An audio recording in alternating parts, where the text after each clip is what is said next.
So if you're looking for a modern designer fragrance with a real niche quality about it that's totally unique and one that's going to challenge your senses, then today's featured fragrance might just be right up your street.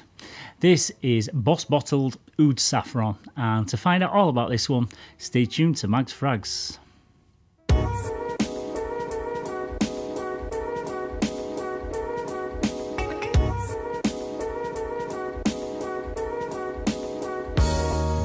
Yes, hello again everybody and welcome to another episode of Mags Frags. I'm Paul and this is day 105 of my Fragrance 365 project, where I give my thoughts on a different fragrance every day for a whole year. So today's scent of the day is Boss Bottled Oud Saffron from the house of Hugo Boss. It's a limited edition and was launched in 2019, and it's described as an oriental woody spicy fragrance for men. It's the most expensive fragrance in the Boss Bottled lineup, and it retailed at over £100 when it was first launched, but I picked this 100ml bottle size up for a bargain price of £40 from the Notino website. So at that price it was definitely worth taking a risk and blind buying it. If you didn't already know, saffron is the most expensive spice in the world, and oud, which is extracted from agar trees, is also ridiculously expensive. So it's fair to say that they're probably not natural ingredients in here, otherwise this perfume would probably cost you about £3,000.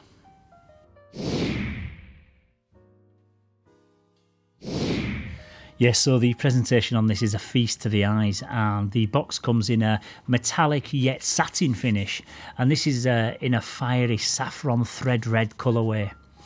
There's a darker bottle silhouette on the front, and this contains the Boss embossed branding there on the front in gold. There's another Boss logo on the top, and then there's lots of information on the back of the box, and then the usual batch code and the barcode at the bottom. The bottle continues with this gorgeous deep red and gold colourway, and it's in the familiar Boss bell-shaped design. The Boss logo is embossed into the glass, and then underneath we've got the name of the fragrance there in gold. And in my opinion, this is the most attractive and expensive looking bottle in the lineup, but it is slightly let down by this like cheap feeling plastic cap on the top.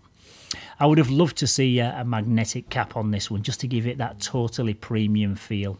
But underneath there's a black atomizer, and the spray quality on this one is decent enough.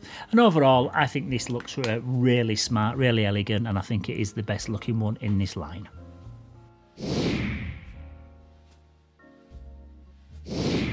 Yeah, so the top notes in this one are saffron and rose. In the heart there's labdanum, and in the base there's Agarwood.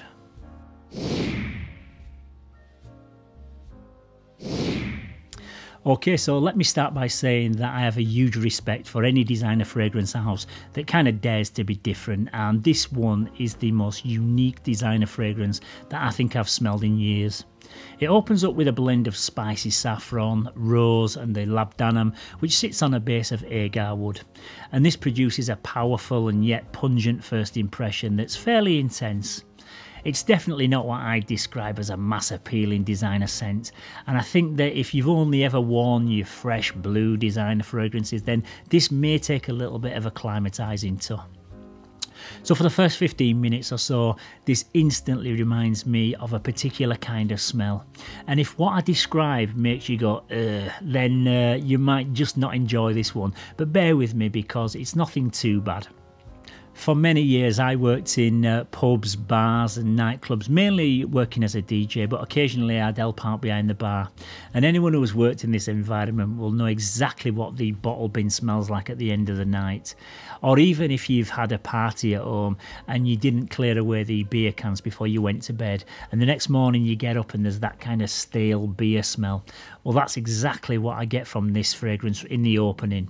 And to get some reassurance that I just wasn't going mad, I asked a few of my mates and they all picked up on it and they said, yeah, that's definitely what they got as well. So there is something, there's something truthful in that.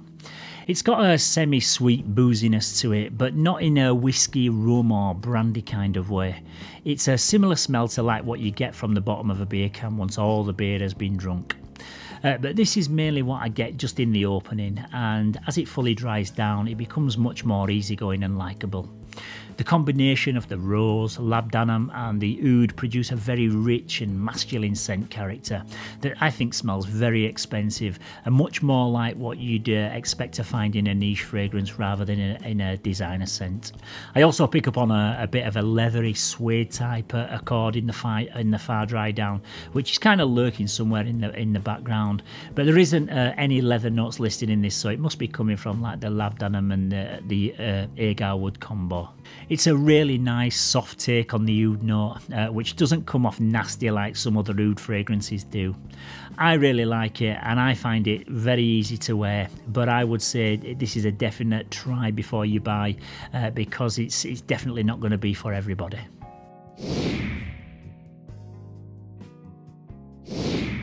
I would wear this outdoors in the cooler months of the year or as an evening scent for a dressed up formal occasion. It'd be great to wear with a suit because it does have a very masculine, sophisticated and mature elegance.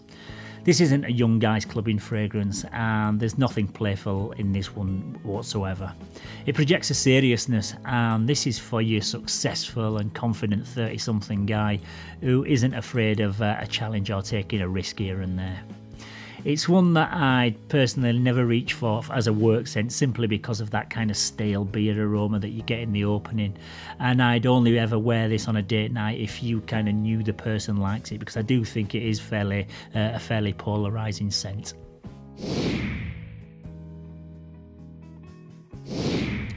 The performance on this is very good, and you're going to get a good 7 to 8 hours of longevity with a nice arm's length projection, but the opening I'd say is fairly heavy hitting for the first hour or so, and this is probably where you might receive a few negative comments.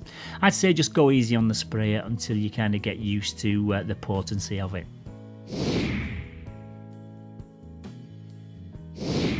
It's not the most smelling fragrance, and there is a little bit of a synthetic aroma chemical thing going on, but I think it's a unique and very interesting scent, and you've got to doff your cap to Hugo Boss for daring to release something that's a little bit different and edgy. It's definitely not one that I'd recommend to someone as a safe blind buy, but if you can get your hands on a sample, it might be just something that you'll find really interesting. And in terms of a score out of 10, I would give this one a respectable 8. Yeah, so once again, that's about it for today's Scent of the Day. Tomorrow I'll be going from one extreme to the other by talking about possibly the most easy to wear and safe fragrances that you can possibly buy. So make sure you tune in tomorrow to see which one I'm talking about.